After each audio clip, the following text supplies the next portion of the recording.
The apartment door clicked shut behind me, the sound sharp and final in the silence of the night. My keys clattered against the counter, too loud, too careless. The living room was dim, lit only by the pale blue glow of Sarah's phone. Her face was half shadow, half suspicion. "Who's that?" she demanded, her tone cutting through the stillness like a blade. Beside me stood a woman, her coat damp from the drizzle, perfume of musky jasmine hanging in the air. Sarah's eyes widened, panic flashing across her face. She clutched her phone tighter, as if it could protect her. My pulse pounded, not from guilt, but from the weight of what was about to unfold. "Sarah," I said evenly, though my chest felt like a storm. "This is Elise, your boss's wife." The words hit her like a thunderclap. Her mouth opened, but no sound came out.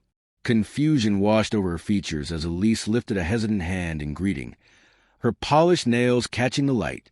I could see it in Sarah's eyes, her mind racing, trying to piece together the impossible. This wasn't what she thought, or maybe it was.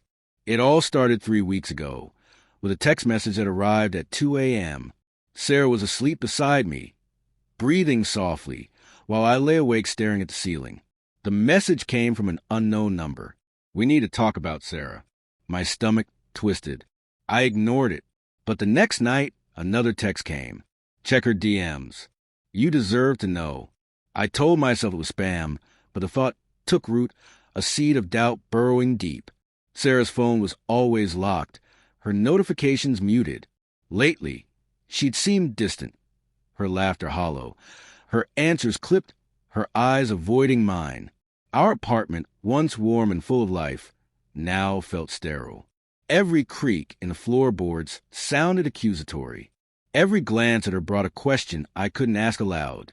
Then came the small things, the late nights at the office, the new perfume, the way she tilted her phone away when texting. I checked her Instagram. Nothing obvious, just poetic captions under filtered sunsets. But in the comments, her boss, Derek, always there. Hearts, wink emojis, compliments that lingered too long. My jaw would tighten every time I saw his name. Still, I said nothing. I told myself I trusted her. She was ambitious, hard-working, loyal. Derek was just supportive, right? Then I noticed Venmo payments, small, random amounts from Derek-labeled coffee or lunch. My chest burned. Was I being paranoid, or was I already too late? Then came Elise. We met by accident in a cafe near Sarah's office. Industrial decor, overpriced lattes. She sat alone, crying quietly into a napkin. I recognized her face from company events. When she looked up and saw me, her eyes widened. "You're Sarah's husband, aren't you?" she asked, voice trembling. I nodded carefully. Her next words dropped like a stone. "Derek's cheating. I think it's with her." I froze. Elise showed me screenshots, messages from Derek's phone. Short, intimate. "Miss you already. Can't wait for Thursday."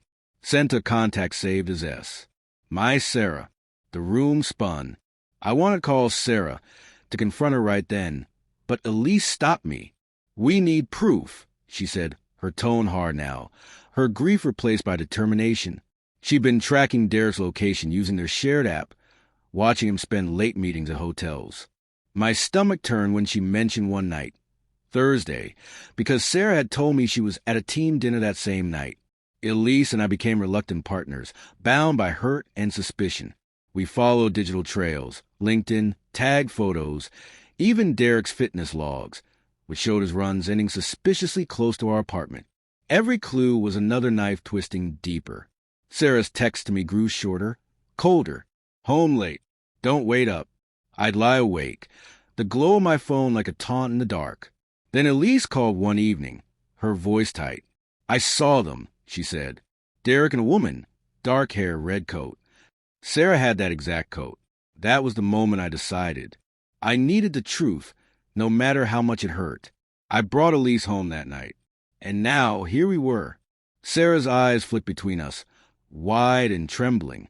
"What's happening?" she asked. I swallowed hard. "Sarah, are you having an affair with Derek?" The words felt foreign in my mouth. Her face twisted in disbelief. "What? No. Why would you even think that? Elise stepped forward, voice sharp. Don't lie. I've seen the messages. The hotels. Sarah turned to me, tears brimming. You think I'd do that to you? She whispered. My resolve faltered. Her pain seemed real, but doubt had its claws in me. Then her phone buzzed. She glanced down, color draining from her face. It's Derek, she said quietly. She turned the screen toward me. The message read, I'm sorry, Sarah. I told her it was you. I didn't know what else to say. My blood went cold. Elise snatched the phone, reading it twice, her voice trembling. He's covering for someone else, she whispered. It's not her. The room fell silent, except for Sarah's ragged breathing. I've been working late for a promotion, she said, words tumbling out. Derek's been mentoring me. That's all. Look, emails, meetings, reports. She showed me her calendar, proof of everything. The Venmo payments, group lunches she'd paid for. The woman in the red coat, just a co-worker. Elise sank onto the couch, pale and shaken. Then who? She murmured. My anger shifted, not at Sarah anymore, but at Derek, and at myself for letting suspicion rot our love. Sarah took my hand, her fingers cold but firm. I love you, she said, voice breaking. I wanted to believe her. I did, but doubt lingered like a ghost between us. Hours later, after Elise left, Sarah's phone buzzed again.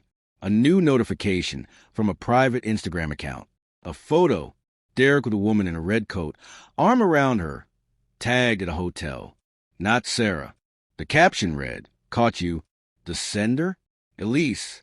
My stomach dropped. She'd known. She'd used me.